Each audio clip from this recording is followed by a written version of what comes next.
Sing it again from time to time.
Suite 16 has arrived.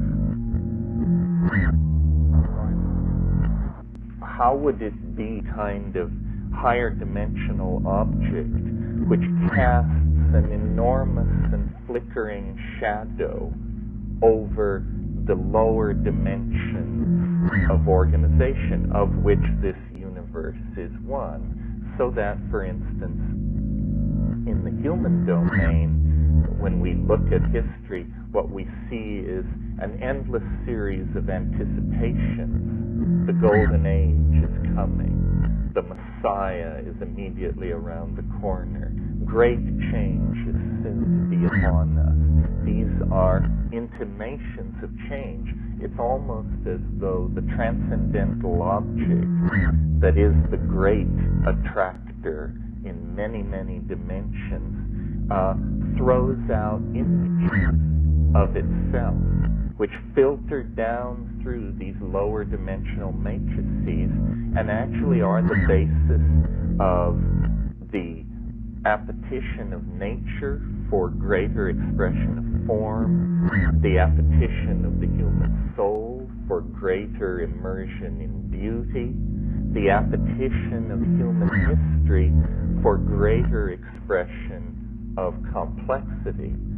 So when I think about these terms, chaos, creativity, imagination, I see them, it's like a three-stroke engine of some sort. Each impels and runs the other and sets up a reinforcing cycle that then stabilizes organisms, processes that are caught up in this, in the phenomenon of being. The phenomenon of being is this self-synergizing engine of out of chaos, through creativity, into the imagination, back into chaos, out into creativity, so forth and so on. And it operates on many levels simultaneously, so that the planet is undergoing a destiny. Deep time, the time of geology, was only really discovered around the turn of this century, and it is cosmically ennobling to think of the universe as a thing of great age, but I think that it's time to put in place, next to the notion of deep cosmic time, the notion of chaotic, sudden change, cusp flux, and sudden perturbation, because what deep time has revealed, as we've pushed our understanding of the career of organic life back 65 million years, 270 million years, what we see is tremendous punctuation built into the universe in the case of the Earth in the form of asteroidal impacts. This thing which happened 65 million years ago, nothing larger than a chicken walked away from it on this planet. So there's a strange paradox where taking deep time seriously, the message of deep time is you may not have as much time as you thought, that the universe is dynamic, capable of turning sudden corners. So then the imagination becomes a kind of beacon. The imagination is, as it were, a scout sent ahead, or something which has preceded us into history, and in fact is a kind of eschatological object. It is shedding influence, the morphogenetic field, if you wish. If the morphogenetic field is not subject to the inverse square law of decreased influence over distance, then I, as a layman, don't see why, Rupert, we couldn't locate it at the conclusion of process. Because, one of the things that's always puzzled me about the Big Bang is it's a singularity. This is the term physicists use for it. This means theory cannot predict it, and yet it is necessary to make everything which follows from it happen. So you just say, there's no reason for this, we have no argument for this, but the rest of the theory needs it. So it's a singularity, and the immense improbability which modern science rests on, but cares not to discuss, is this: the belief that the universe sprang from nothing in a single moment. Well, if you can make that leap to believe that, it's very hard to see what you couldn't believe. That is almost the limiting case of credulity, I would think. So,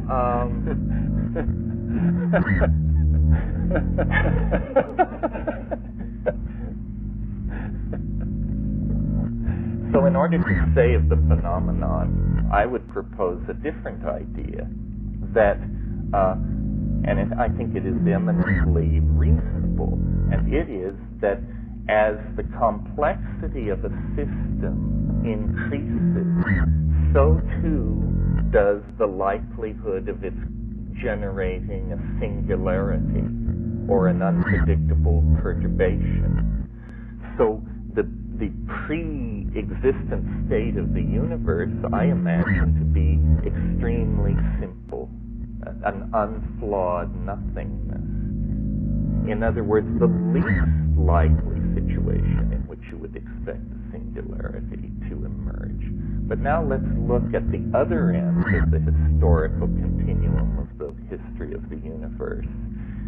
Let's look at the world we are living in, which is full of 106 elements, tremendous gradients of energy ranging from what's going on inside pulsars and quasars to what is going on inside viruses and cells, tremendous organizational capacity at the atomic level, at the molecular level, at the level of molecular polymerization, at the level of membranes and gels, at the level of cells and organisms, societies, so forth and so on. In other words, the universe at this moment is a tremendously complicated, integrated, multi-leveled, dynamic thing, and every passing moment it becomes more so. This is what evolution, history, compression of time, what all these things are attempting to indicate, is the increasing complexity of reality.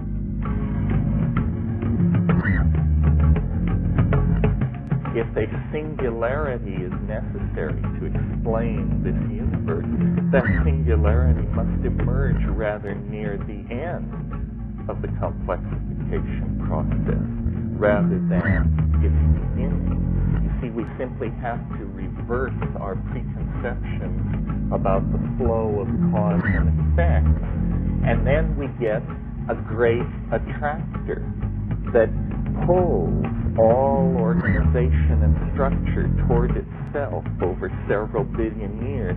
And as the objects of its attraction grow closer to its proximity, they somehow interpenetrate. They set up standing wave patterns of interference. New properties become emergent, and the entire thing complexifies. Well, to my mind, this is the divine imagination. This is what Blake called it. This is the only way I can conceive of it. Time is the theater of God's becoming, but it's also, from the point of view of a higher dimensional manifold, a kind of fait accompli. And this is no contradiction, or if it is, it's all right, because in these realms of higher ontology, you're always asked to avoid closure and hold the notion of a coincidentia positorum, a union of opposites. The thing is both what it is and what it is not, and yet it somehow escapes contradiction, and that's how the open system is maintained. That's how the miracle of life is possible. So I sort of think of the divine imagination as the class of all things, both possible and beautiful. It's a kind of reverse Platonism. The attractor is at the bottom of a very deep pit into which all phenomena is cascading. What is taught in modern universities these days is that these tracks in the snow are going nowhere. The technical term is trendlessly fluctuating, and we're told that history is this kind of process. It's trendlessly fluctuating. It goes here, it goes there. It's called a random walk in information theory. It means you just wander around. And, well, it's very interesting. Now we begin to see through the marvel of the new mathematics that random walks are not random at all. That sufficiently long random walk becomes a fractal structure of extraordinary depth and beauty. So you see, really what has to happen is for us to see chaos not as something that degrades information and is somehow the enemy of order, but rather chaos is the birthplace of order. Chaos is not the problem, chaos is the answer. I think a factor which changes everything is the discovery of dark matter, the fact that 90 to 99% of the matter in the universe is utterly unknown to us. This recent discovery effectively tells us that the whole cosmos and every material thing in it has a kind of unconscious, a material unconscious, an unknown dark realm which conditions everything that happens, the shapes of the galaxies, their interactions. Is Gaia, as it were, awake on the side that's in the sunlight, and in the side that's in the darkness it rotates dreaming? At night, are the plants, the animals, the whole ecosystem, the oceans, in some sense, the dream state, when dreams and spontaneous images of what might be possible come to them? So, is there a kind of Gaian dreaming, and does it happen on the night side of the planet? What would the Gaian mind feel like? What form would a Gaian dream take, or what form would a Gaian psychedelic experience take? The psychedelic experience is preposterous to attempt to analyze it in terms of human motivation at its intense levels. It seems rather to be an ontological reality of its own that the human being has simply been privileged to briefly observe, but it says no more. Your deep psychedelic experiences say no more about your personality than that the continent of Africa is making a statement about your personality. They are in fact independent objects. To my mind, the divine imagination, or the imagination, is the source of all creativity in our dreams, in our psychedelic experiences, in the jungles, in the currents of the ocean, in the organization of protozoan and microbial life. Wherever there is large-scale integration, rather than simply raw physics, but integration of laws of physics, integration of properties of membranes and electrophoresis and this sort of thing. It is the creative principle. So do you think then that in psychedelic experiences you're actually tapping into, tuning into, or experiencing something of the Gaian or cosmic imagination? Absolutely. And I think that that psychedelic experiences and dreams are only different in degree, that they are chemical cousins somehow. And this is why I could see human history as a Gaian dream, because I think every night when you descend into dreams, you are potentially open to receiving Gaian corrective tuning of your life state. The whole thing is an enzyme-driven process. We are like an organ of Gaia. We are the organ which binds and releases energy for reason. I mean, a liver cell doesn't need to understand why it binds and releases enzymes of the liver. We bind and release energy for reasons perhaps never to be clear to us, but which place us firmly within the context of the Gaian mind. We have been chosen out, and this is not something to have great hubris about. I mean, indole acetic acid has been chosen out in plant metabolism to play certain roles. We have a role, but our role seems to be a major one. We are like a triggering system out of the general background of evolutionary processes mediated by incoming radiation to the surface of the earth and then natural selection. Suddenly we come with an epigenetic capability. We write books, tell stories, dance, sing, carve, paint. These are not genetic processes.